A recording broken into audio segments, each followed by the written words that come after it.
Hi, welcome to Talkin' Sunday Readings. My name is Ann Carter. I am here again with Pastor Richard Stadler. Father Chuck Carter will be back with us in a couple of weeks. We've been saying that for a couple of weeks, but he will be back. Today we are discussing the readings for the 6th Sunday of Pentecost.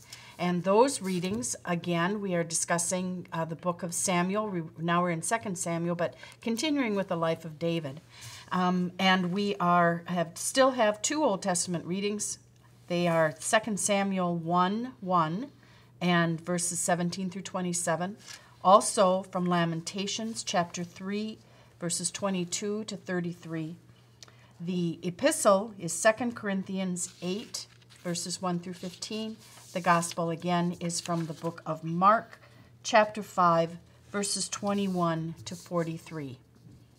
A reading from 2 Samuel. After the death of Saul, when David had returned from defeating the Amalekites, David remained 2 days in Ziklag. David intoned this lamentation over Saul and his son Jonathan. He ordered that the song of the bow be taught to the people of Judah. It is written in the book of Jashar. He said, Your glory, O Israel, lies slain upon your high places. How the mighty have fallen. Tell it not in Gath, proclaim it not in the streets of Ashkelon, or the daughters of the Philistines will rejoice. The daughters of the uncircumcised will exult. You, mountains of Gilboa, let there be no dew or rain upon you, nor bounteous fields. For there the shield of the mighty was defiled, the shield of Saul anointed with oil no more. From the blood of the slain, from the fat of the mighty, the bow of Jonathan did not turn back, nor the sword of Saul return empty. Saul and Jonathan, beloved and lovely, in life and in death they were not divided. They were swifter than eagles, they were stronger than lions. O daughters of Israel, weep over Saul, who clothed you with crimson and luxury, who put ornaments of gold on your apparel. How the mighty have fallen in the midst of the battle. Jonathan lies slain upon your high places. I am distressed for you, my brother Jonathan. Greatly beloved were you to me. Your love to me was wonderful, passing the love of women. How the mighty have fallen and the weapons of war perished. In the life of David, we are now at the time when he takes the throne because Saul is dead. Saul was killed in a battle with the Philistines, as were his sons, not all of them, but Jonathan in particular is dead. It's a horrific battle. Yeah. Saul his sons are dead. He is surrounded. He falls on his sword. He's still not dead. He asks someone to kill him. It's a tragedy. It's a sad story. David hears about it, and then he writes a lamentation. This lamentation over Saul and Jonathan, and he says that it should be taught to the people, so that the people will also sorrow over the death of their king, and their prince regent, Saul and Jonathan. I'm sorry, and then it's this beautiful poem with famous words, famous lines. How many times have they been repeated? How the mighty have fallen. He repeats it 3 times in this lamentation. It is one thing that struck me about this. David loved them both. Mm-hmm. David truly sorrowed over their death. Yes. He had several opportunities in his lifetime to kill Saul and take the kingship, and he wouldn't do it. Jonathan and David were close friends, and now David has lost them both. Yeah. And he has received what God promised him, namely the kingship, but at such a cost. I think there's an incidental lesson, and all these stories have incidental lessons that we can extract from them.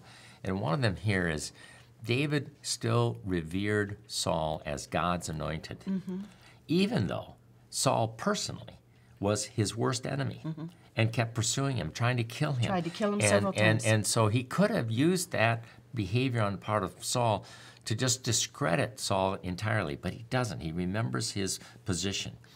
And I wonder if there isn't a reminder for all modern Americans that you may despise a political leader or an elected official.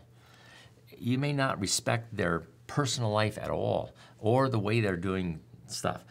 But because of their position, they still are owed a certain amount of respect for the position, even though you might personally have some animosity toward them.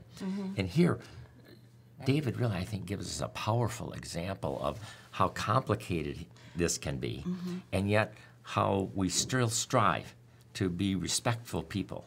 And I mean, here's a guy who came to David and said, I killed the king who was in the way of you being the next king. So you would think David would say, thanks, but he doesn't. He executes the guy because he disrespected and did not treat with respect the anointed of God. And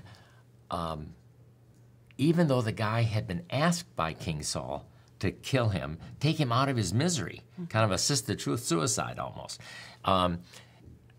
David gives him no room or wiggle room. He says, he's to be executed because of what you did to God's anointed. And so if you had a chance as a CNN reporter to ask David, well, what did you expect the guy to do? Did you want him to just stand there and watch Saul, going through all of his distortions while he's dying painfully? Or what did you want the guy to do? Not honor the command of his king, who said, stick a sword in me? So I think it's a complicated event that defies simple-minded answers or bumper sticker solutions. Yeah. So, but you're right. It's a wonderful lament, and it's got great poetry in it.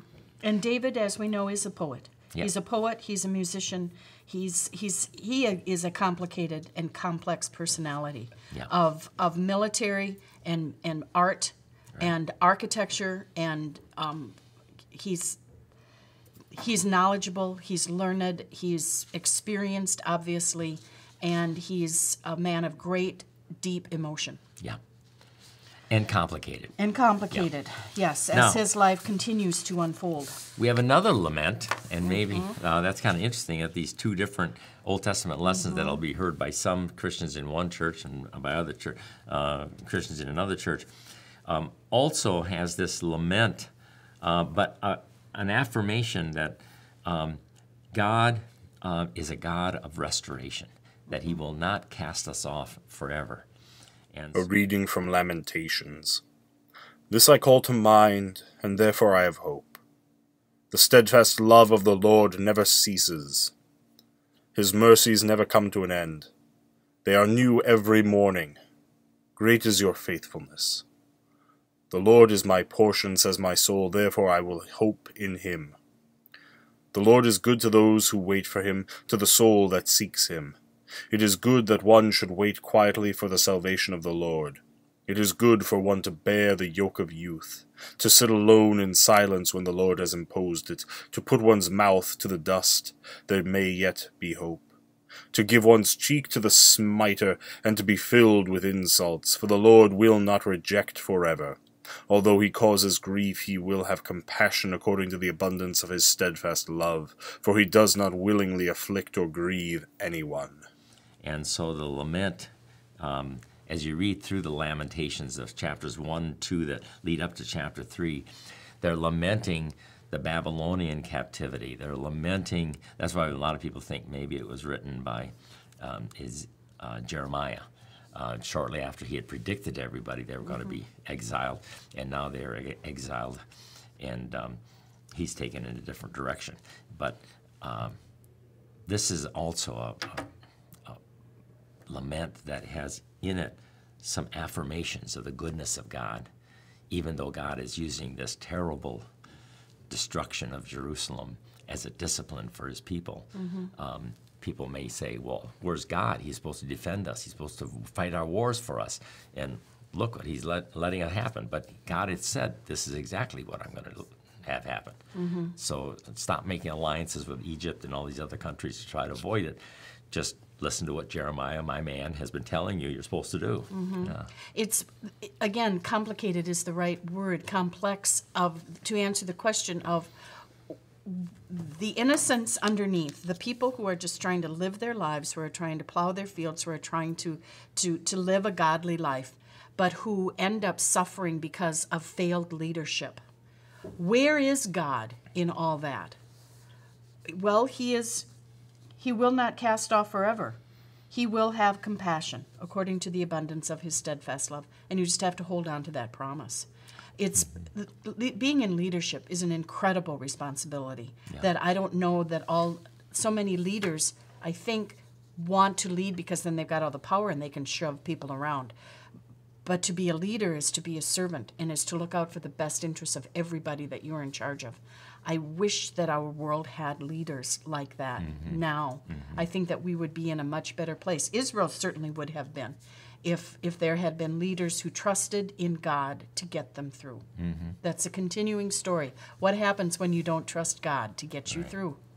You wonder if this verse 30, let him give his cheek to the one who strikes, was what Jesus was hoping people would remember when he said, if someone strikes you on the one cheek, turn the other also. And that would cause a recollection and bring them back to the remembrance of the whole context of Lamentations, where God ends in chapter 4, after this reading is over, promising restoration. So he is a God, like you said, of faithfulness. And so, we can sing, great is thy faithfulness, even though our lives, like the lives of Israel, are sometimes punctuated with great affliction. Yeah. I looked at this and I was reminded, you know how you get visions I do get images in my head of sometimes we get ourselves so bound up in our lives, tied up in knots, and we wonder why God just doesn't get rid of all of this. Well, God will, but he sometimes needs to untie him one knot at a time. Because if he just cuts the whole thing, we could burst from the difference in pressure. Yeah. We've just got to trust that he's going to help us learn our lessons and go through one thing at a time, one issue at a time, and then restore us to health, to being a fully human being. And I think that's a natural segue to the epistle lesson. A reading from Paul's second letter to the church in Corinth. As you excel in everything, in faith, in speech, in knowledge, in utmost eagerness, and in our love for you, so we want you to excel also in this generous undertaking. I do not say this as a command, but I am testing the genuineness of your love against the earnestness of others. For you know the generous act of our Lord Jesus Christ, that though he was rich, yet for your sakes he became poor, so that by his poverty you might become rich. And in this matter I am giving my advice. It is appropriate for you who began last year not only to do something, but even to desire to do something. Now finish doing it, so that your eagerness may be matched by completing it according to your means. For if the eagerness is there, the gift is acceptable according to what one has, not according to what one does not have. I do not mean that there should be relief for others and pressure on you, but it is a question of a fair balance between your present abundance and their need, so that their abundance may be for your need, in order that there may be a fair balance. As it is written, the one who had much did not have too much, and the one who had little did not have too little. Lesson where Paul is reminding the Corinthian Christians that in a severe test of affliction, their abundance of joy and their extreme poverty have overflowed in a wealth of generosity on their part. And he's talking now about Christians who are poverty-stricken. But they still don't use that as an excuse not to be generous and compassionate and thoughtful about other Christians who are suffering, maybe even worse than them. And so they're gathering an offering to send to the poor in Jerusalem, which is just remarkable.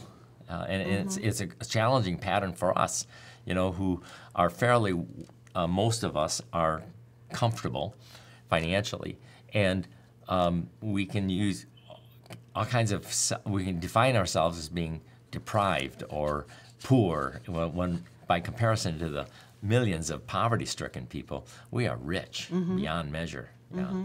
I think also, too, it's when we look at God's justice as far as economics are concerned. If you have more, you give to those who don't. And when they have more, they give to you because you don't. And that's justice. It's an equality of opportunity, and it's an equality of sharing because God gives all. So we make sure that everybody has enough. And somehow, Whoever gathered much had nothing. Whoever gathered little had no lack. Everybody has what they need. What they need, yeah. And then you look at how he says, this is a reminder of Jesus. And though he was rich, yet for your sake he became poor. He gave up all of his divine prerogatives and comforts in heaven to come down here and live and suffer for us. And by his poverty, you might become rich. And so he's linking the generous operation of Christians as a recollection of what Jesus, our Savior, has done. And so... And acting. Yeah, and that's the motive power then for us Christians to be generous and to be thoughtful and compassionate and sensitive to the needs of people around us, is that when we see what God has done for us and how much he's given us, we've got more than enough. And that's why when he compliments them, he says, from their very means they gave and beyond. And so God's not expecting us to do more than what we're able. And he just asking us to recognize that we are able. And maybe in ways that we never imagined before, we started thinking and praying about it. Yeah. Now that leads us to the gospel lesson from Mark. Yeah. The Holy Gospel according to Mark. When Jesus had crossed again in the boat to the other side, a great crowd gathered around him, and he was by the sea. Then one of the leaders of the synagogue named Jairus came, and when he saw him, fell at his feet and begged him repeatedly, "My little daughter is at the point of death. Come and lay your hands on her so that she may be made well and live." So he went with him. And a large crowd followed him and pressed in on him. Now there was a woman who had been suffering from hemorrhages for 12 years. She had endured much under many physicians, and had spent all that she had had. And she was no better, but rather grew worse. She had heard about Jesus, and came up behind him in the crowd and touched his cloak, for she said, "If I but touch his clothes, I will be made well." Immediately her hemorrhage stopped, and she felt in her body that she was healed from her disease. Immediately aware that power had gone forth from him, Jesus turned about in the crowd and said, "Who touched my clothes?" And his disciples said to him, "You see the crowd pressing in on you, and how can you say who touched me?" He looked all around to see who had done it, but the woman, knowing what had happened to her, came in fear and trembling, fell down before him, and told him the whole truth. He said to her, "Daughter, your faith has made you well. Go and be healed of your disease." While he was still speaking, some people came from the leader's house to say, "Your daughter is dead. Why trouble the teacher any further?" But overhearing what they said, Jesus said to the leader of the synagogue, "Do not fear, only believe." He allowed no one to follow him except Peter, James, and John, the brother of James. When they came to the house of the leader of the synagogue, he saw a commotion, people weeping and wailing loudly. When he had entered, he said to them, "Why do you make a commotion and weep? The child is not dead, but sleeping." And they laughed at him. Then he put them all outside, and took the child's father and mother and those who were with him, and went in where the child was. He took her by the hand and said to her, "Talitha cum," which means, "Little girl, get up." And immediately the girl got up and began to walk about. She was 12 years of age. At this they were overcome with amazement. He strictly ordered them that no one should know this, and told them to give her something to eat. Yeah. And I believe this is what's called a Markan sandwich. Okay, I like that. It is start out telling one story, we get a different story, and then we come back to the other layer of that it finishes out the story, and that there are things that relate the two stories to each other. For instance, both depend upon faith. Jairus, the father, comes believing Jesus can help his daughter. The woman comes to Jesus believing that he will help her. Right. Interestingly enough, that she has had this terrible affliction for 12 years, and Jairus' daughter is 12 years old. I don't know what that means. That Jesus intentionally heals I don't know what this means either. Jesus intentionally heals the daughter, but he doesn't realize that he has healed the woman. I find that extremely interesting. That, but that she is the only one in all of this crowd of all these people touching him. His power just doesn't go any which way. It goes directed to the one who knows that it's there and grabs onto it. I think that's fascinating. Well, and I think you raise an interesting question, and that is, was he unaware? Or has he reclaimed some of his divine power, and does he sense this woman is coming? Is he reading her mind even before she touches him? And so he targets her as the recipient. I don't know. That's question number 179 to ask Jesus the day after Judgment Day.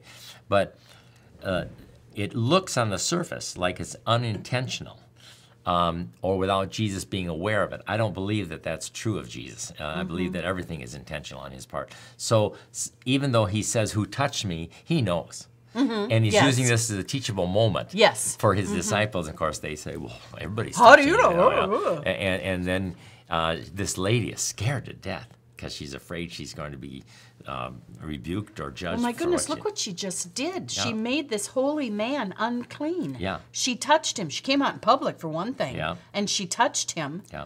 And she risked infecting everybody. Yeah. They all knew who she was, yet she got in there and she somehow she knew he'd help her. Yeah, well, and some people feel that what she was afflicted with, the hemorrhaging that she was afflicted with, was a menstruation that never stopped. And so if that's the case, according to the Torah, she would make anybody unclean who would sit on the same place that she sat on during her menstruation. And therefore, she would be probably pretty well isolated once it got out that she was afflicted this way, and wouldn't be able to go into a lot of the social settings. So you're right. For her to crowd through this crowd was already risking making other people unclean, and Jesus himself, when she touches his garment. But Jesus knew it, and he came for the sinners, not for the righteous. And so he lets his power flow into her. She's healed. She's liberated. And he compliments her faith. And then he goes on to Jairus' daughter. And by this time, the people from the house say, "Forget it. Don't bother the master. She's dead." And Jesus says no. And he takes only James and Peter and John into the room with, I think the parents are included here. And with the 2 words, he brings her back to life. Talitha Kumi. Little girl, I say arise. And she comes back to life. Yeah. 2 other interesting things. I think one of the first things he brings her back to life, but then he makes sure that she's able to survive and give her something to eat. Give her something to eat. She's been ill. She's been sick. Obviously, she needs sustenance. So I'm going to give her the sustenance for her soul. You make sure that she has something to eat. I think that's... Well, and in addition to that, it occurred to me as I thought about these texts this week that Jesus insists on eating something on Easter in front of his disciples. He said, "Do you have something here to eat?" She's really alive. To show that she's truly alive, she's not a ghost, that she can eat food, he insists on feeding her. Now that's just my guess as to what his motive was, but I see a parallel to what he does there to convince his disciples that he's not a ghost by eating broiled fish in front of them. And I'm sure that's not the only time that he ate in front of them to prove that he had a human body. But that would be another affirmation that she was truly alive. And especially if they had to go downstairs in front of the crowd and get food from them. And so, why are you taking this food? Well, we're going to feed the girl because she's alive. And ghosts don't eat food, you know. And so it's a wonderful affirmation of what happened here. But both of them are given liberty. She's liberated from death, and the woman with the blood issue is liberated from this terrible affliction and maybe the isolation that goes along with it. Yeah. Going back to the Mark and Sandwich, the opposites of who Jesus appeals to. First, it's Jairus, who's head of the synagogue. He is the leading member of the church. And then we have her, if she has this blood issue, she is not allowed On the other end of the spectrum. in the church. Yeah. And through this story, Jesus unites them both in himself. Yeah, that's a good observation, a good one. Well, a lot of good readings here for people to Yep, good listen. readings.